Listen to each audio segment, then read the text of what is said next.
Hello people, Davies Verse is back, another week. Well, to be honest, this week's been a bit of the same thing over and over again. There's not really been much, well, there's been quite a bit, but it's all been about the same thing, to be honest. So Star Wars is back. I don't really want to cover that because it's just going to be shit and dire. They've got Blue Beetle disaster. I mean, they put the effort in. The suit does look good. Some of the sort of things that's going behind the scenes looks dire. Super Mario, I want to see if I can take a different spin on that because it's interesting to me, at least.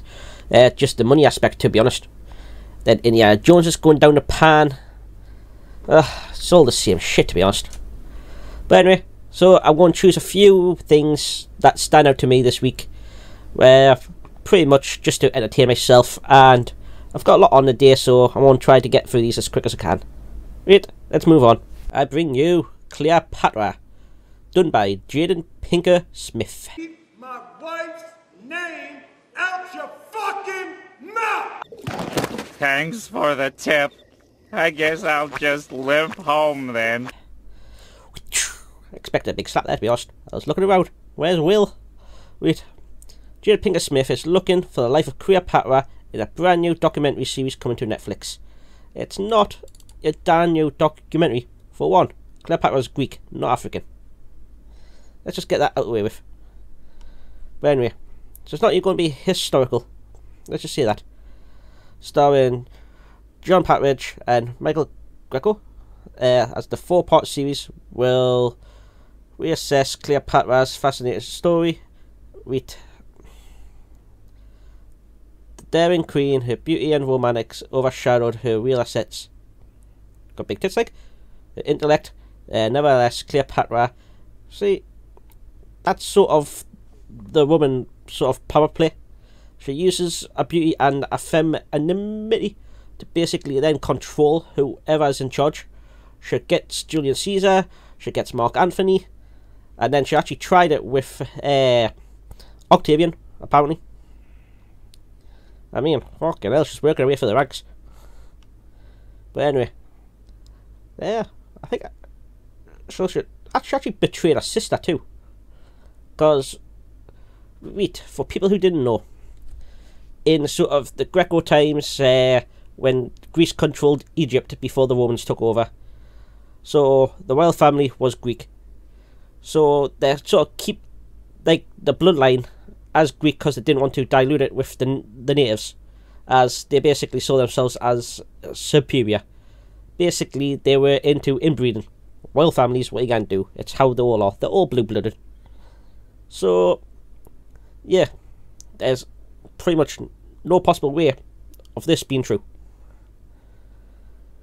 Well, you see that. Then, what do you call it? Julius Caesar mixes in, and then he has a kid with her, and then the idea was for Mark Antony and Cleopatra to put Junior Caesar on the throne. Well, it wasn't really a throne of the empire at the time, as it wasn't really still the empire. It was still the Republic of Rome. But Julius Caesar pretty much ran it as a dictator. That's fair to say, I reckon. So anyway, long backstory to it. I would like to become a history channel, to be honest. It would be fun. But it does take up too much of my time, to be honest. I've got too much work. But I do like it. Wait, it won't be in this one. I might cover something. See how fun it is. But anyway. Reading on. Everything you need to know about Cleopatra, including the full cast. So it's not everything I need to know. It's what I know about the show. Cast excluding executive producer Pinkett Smith.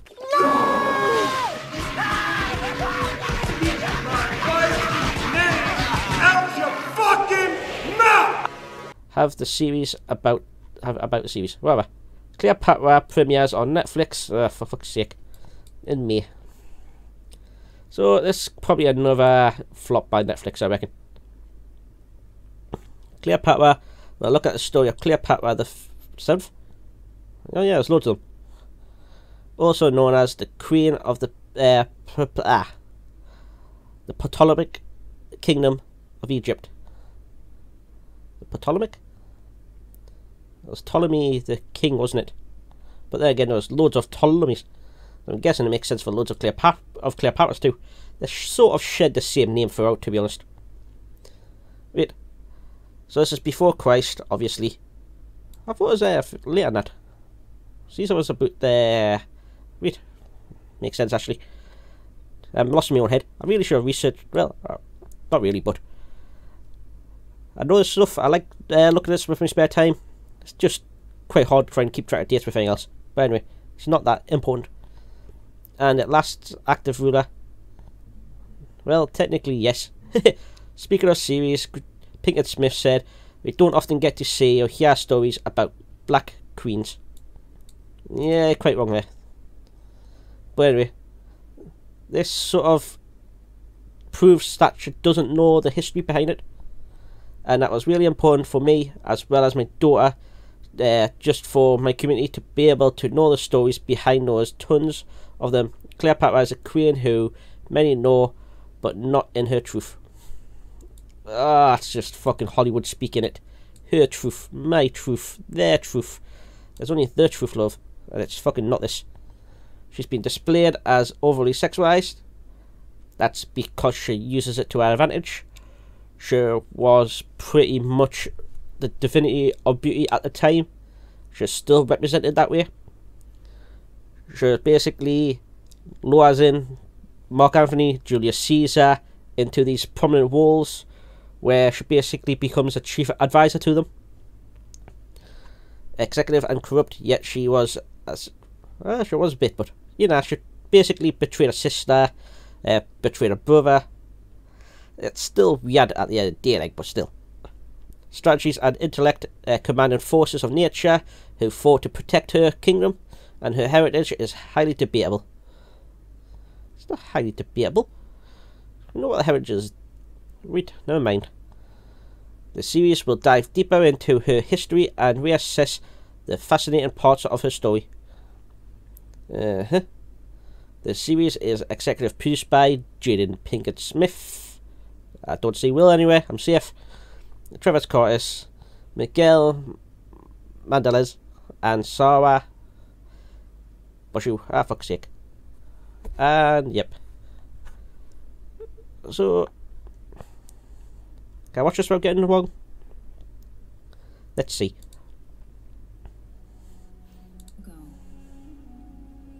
It's not a proper documentary. When women ruled with unparalleled power, as warriors, queens, mothers of nations. No nation was what he founded. None among them more iconic than Cleopatra. I would die for Egypt. What would you die for? I am Isis. I am a god. As long as she's alive, she is the pharaoh. My father's will names me. She's alive, she is the... Are you actually documenting this? My father's will names me co-ruler of Egypt. Yes, that's true. With your brother. Is aware that Cleopatra is one of the best educated women in the Mediterranean. He wants to be. That's because she's a princess, she would be. There is no future without the past. She was using these relationships with Mark Antony to protect herself and her country. There is no Rome without Egypt. Cleopatra That's theoretically right. Egypt was the breadbasket of Rome, along with Sicily. Sicily was sort of ruled by the pirate king at the time. Basically, there was a big Roman civil war. There was a few factions. The pirate king sort of took over Sicily. Rome was divided east and west, and the Mediterranean was sort of just piracy. So that's so true. was trying to save the country that she loved from destruction. No, she wasn't. She was after the power. Basically, she wanted full control over her brother. Her brother was younger, so he sort of rebelled. Then basically he took over Egypt and she went into hiding. Then Caesar came to get his tribute. Cleopatra sort of... Well, we all know the story of the laundry basket. So she gets an audience with him. One thing leads to another. Happy days, I guess. Rest is history. I did what I had to do to protect what is mine. This is some woman exercising power. Selfish prick. Cleopatra was a Ptolemaic ruler, the very first Ptolemy is a general of Alexander the Great. Yes. Possible that she was an Egyptian. I imagine. It's not. There's a lot of inbreeding. There's little chance there's Egyptian. Probably had some Egyptian blood, I guess. There might have been some breeding outside of the family, let's hope. But, it's classical times, and it's Egypt, pharaohism, royal families and all that. It's a little grim, but probably not. Do you have curly hair like me and a similar skin color? I remember my grandmother saying to me, I don't care what they tell you in school, Cleopatra was black. She has Okay. That's it there. So, educators can't teach you, but your grandma says this. There we go. That's it. become an icon. I am a god. Queen of kings. Her story resonates Uh-huh. with every woman.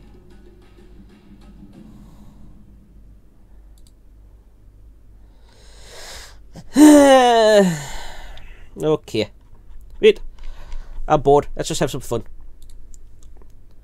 Harass criticises the picture of Cleopatra as black in Netflix film from the Egyptian Times. So, no thing anyway. Egyptians would have been Arabs, not black. Just how it is. They're in the fucking they're classed as Arabs because they're above the Sahara. Netflix launches their trailer of Cleopatra with J. Pinkett Smith. We saw that. I guess I'll just have... I should have warned you about crawling. Film will start on the 10th of May. We know that. The last ruler of the Plantagenet dynasty. We know that. Nice. Harass commented on the movie, which sparked public criticism in Egypt for portraying the Plantagenet king as black skin tone, saying this is completely fake. So the Egyptians aren't happy about this. Cleopatra was Greek, meaning that she was blonde and not black. Harass added that in recent years a trend emerged led by black Americans. Don't you call them African Americans in this? Black Americans and black in South America. Never heard that one before. Right. Claiming that Egyptian civilizations is black origin. That think about it. That actually has been a trend, hasn't it? He stresses such claims were completely false. The black civilization has no connection with the Egyptian civilization, Harass said, and points out that black civilization did not rule Egypt except in the 25th dynasty during the era of the Kingdom of Kush. Yeah, that's an interesting one to be honest. I know a little, but apparently that the Sudanese come up from the south. It's quite an interesting thing if actually you want to look into Egypt. Just to be honest, the whole Egyptian fucking time span is just brilliant. It's from basically cradle to new. It's like, how has this just existed for this long? It's just class. I love learn about the Egyptians. Anyway, that's pointed out that Egyptian temple contains drawings of Egyptian kings. Their sketches are all depicted as men striking the enemies. The enemies are depicted as either African, Nubian, Libyan, or Asian, and all of them look very different in nationalities from the Egyptian kings. So that's the backup there for it. Netflix is trying to stir up confusion and spread false information that the original Egyptian civilizations is black. Hazard is calling to take a stand against the Netflix platform. Oof. So Egypt is not happy. Let's get the Greeks' point of view on this. Queen Cleopatra, Netflix adds Greek Queen of Egypt to list of blackwashed historical figures. Oof. We can now add Cleopatra to, yep. Yes, European Cleopatra was a descendant of the Plantagenet dynasty of the flipping, what do you call it, Alexander Great's new Macedonian Greeks. Why did I have to fucking go through my head temple there? Right. She wasn't even Egyptian, let alone sub-Saharan. So that's where the sort of cultural thing comes from. So if you're north of the Sahara, you're Arab. If you're below it, you're black African. Except for the colony parts where white African. I mean, yeah, we intermingle a bit. Another redhead bites the dust. Well, I thought she was blonde. Well, nah, that'd be care much, to be honest. More interested in the history side than the people side, but this is getting a bit thing. This goes beyond comical now. Fucking hell, fair enough. So, in short, people of Greece unhappy. That just goes to history. Can't be asked to tell you it. You already probably know it by now anyway. I know bits and bobs here. But another Egyptian one. Cleopatra receives backlash over blackwashing. That's quite confusing to read as a dyslexic. Wait. Recent Netflix documentary. Yep, know that. Hello, I'm back. Wait, where was I up to? A petition has been widely circulating online by two Egyptians. It criticises the Africanization, calling for cancellation of the documentary release and to be saved Egyptian history. This is no way against black people. It's simply wake up calls to preserve the history and integrity of Egyptians and Greeks, the petition states. It's quite strange for the Egyptians to actually back up the Greeks in this. I mean, if there's one uniting force, I guess. On Twitter, users commented that the controversy saying Cleopatra was Macedonian Greek, technically Mediterranean, and the Greeks weren't black. Portraying her as black would be historically inaccurate, and merely suggesting its diversity to be a part of the agenda.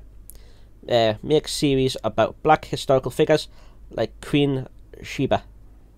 That makes sense, to be honest. So, overall, nobody's happy in this. Nobody at all. And cancel Queen Cleopatra on Netflix for falsified history. So, this petition isn't available, is incorrect, invalid, whatever. So, the petition's been taken offline. For the 9th time, the Queen of Cleopatra was not Egyptian, she was Greek. Cleopatra the 7th was right, and a Macedonian descendant, likewise all Ptolemy rulers. So yeah, they've actually cancelled the petition. So the Egyptians are happy, the Greeks are unhappy, and I'll assume pretty much the rest of the world will probably agree with them and say, what the fuck you doing, Netflix? But I'll catch you in the next one. Peace. What'd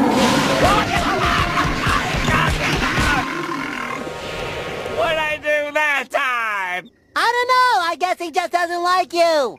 Pretend to be somebody else! Hee Mario. Covering Mario again, and I just want to say the critics have no idea what they're talking about. Film, it was alright, to be honest. It was good. Just that's probably reviewed a bit, like bombed a bit higher.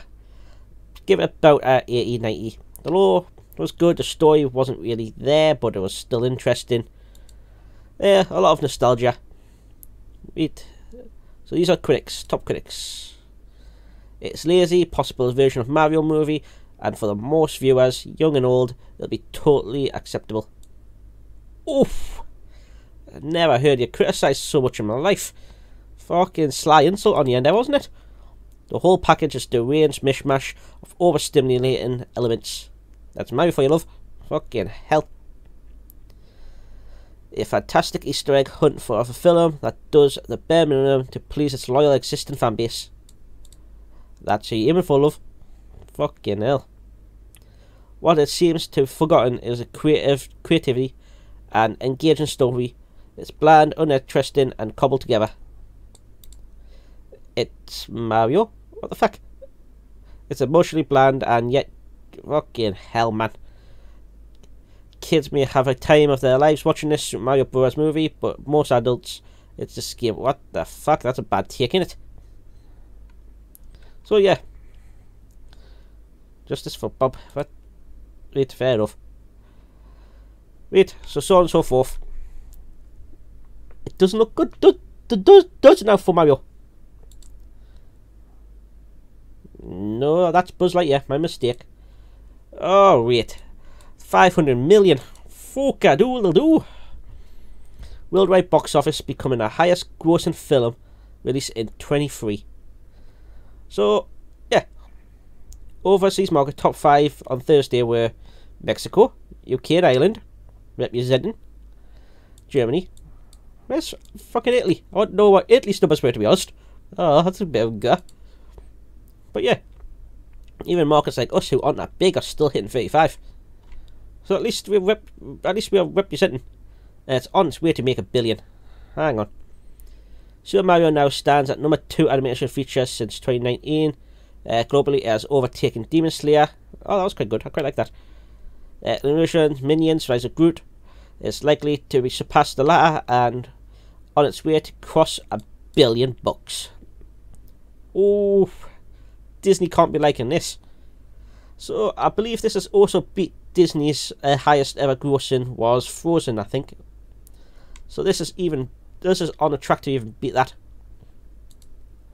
Disney loses over 100 million from Chris Evans' Lightyear. Don't throw on Chris Evans. But yeah, they got rid of Tim Allen's Buzz, created a new sort of Buzz Lightyear franchise, and it doesn't look good, does it? Lightyear loses Disney massive dollars. So that was pretty much Pixar's latest into feature lengths and stuff, and yeah, Disney is not on a good footing. Universal, I reckon, will probably become the new go-to for animated series for families and kids, and it's all Disney's fault, to be honest. Disney allowed them to do this. But anyway, keep it short, keep it sweet. Mario, you've done it again. From that to that, critics have no idea. But I'll catch you in the next one. Yo, peeps, let's crack on with this.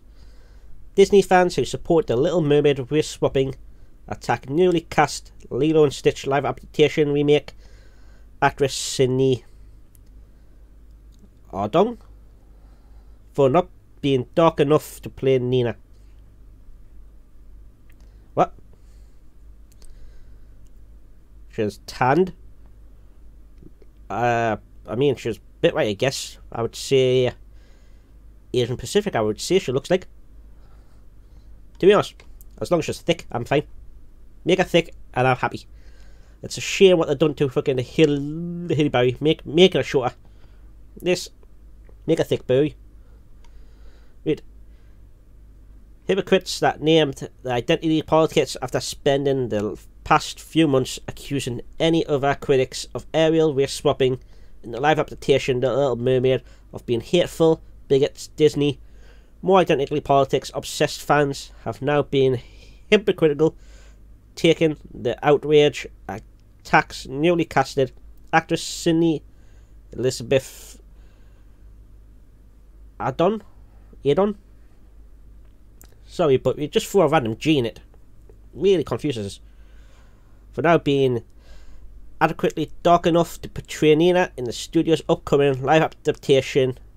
Why are they making it live again? I mean, Disney don't do well with live. Looks a bit more right there, I guess. Doesn't look thick though. Fuck that. I really care. It's probably not made. It's not going to be made for me anyway. So let's see. Why isn't she Native Hawaiian? She. Hang on a minute. Let's actually see where you're from. That's going to be the arguments.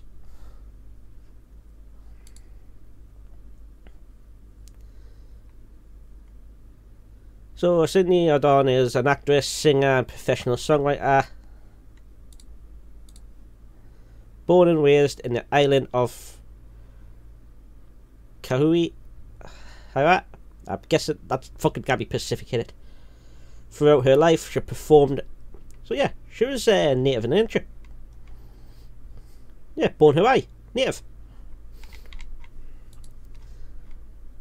So what's the argument at? Is it?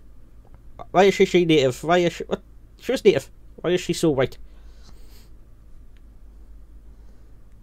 I mean, she looks more right there than there, I guess. Could just be the lighting, to be honest, love. That is a major part of their story. I guess so. She wants to be a surfer. Yeah, so on and so forth. I'm sure that the actress is great, but this is why we need to stop. Could we have gone with a native actress for a native story? Actors that turning down these roles, maybe. So I won't blame the actor. The actor's just gonna make the money. What are chances of roles coming up, to be honest? The cast is so well for Lilo and Stitch that it makes the abhorrent colorization cast for Nina even more bizarre. The cast is such an insult to brown-skinned native Hawaiians and to fans of Nina. I don't think I purposely ever met just a fan of Nina. I mean, I've met people that like Lilo and Stitch. They're dime it doesn't, to be honest. But honestly, I quite like Lilo and Stitch. It was quite good. I think I just like Stitch. He was class. I also think Nina, to be fair. But anywho, seeing a lot of people who aren't indigenous say, "Oh, but she's native." She ignoring the blatant colorization happening here. Cynthia Idon should not be playing Nina. Why? She's native. She's born there. I don't really care if her ancestry goes back to day dot. Dark skinned women can't have any. What? Okay. A white Filipino playing a native Hawaiian Pacific Islander just because she was born and raised in Hawaii is disrespectful, and I hope Sydney. Oh, we can't say that, love. No need for that. You only got this role just because you live in Hawaii. No, she's born there. She might have adopted the culture. What happened to all this immigration stuff? I thought you were all big fans of it. So yeah, hypocrites being hypocrites. I reckon she looks like a native. That's really a great thing. I reckon she looks like a Pacifica. I don't know if I can say that either. What the fuck can I actually say? She looks like a Pacific Islander. Is probably the correct way of saying it. But let's just say it. I want thick Nina boy. But I'll catch you in the next one. Peace. Hello, thanks for watching. If you'd like to see more, watch more. If not, at least like, comment, subscribe. It helps us out. Appreciate it. I'll catch you in the next one. Peace.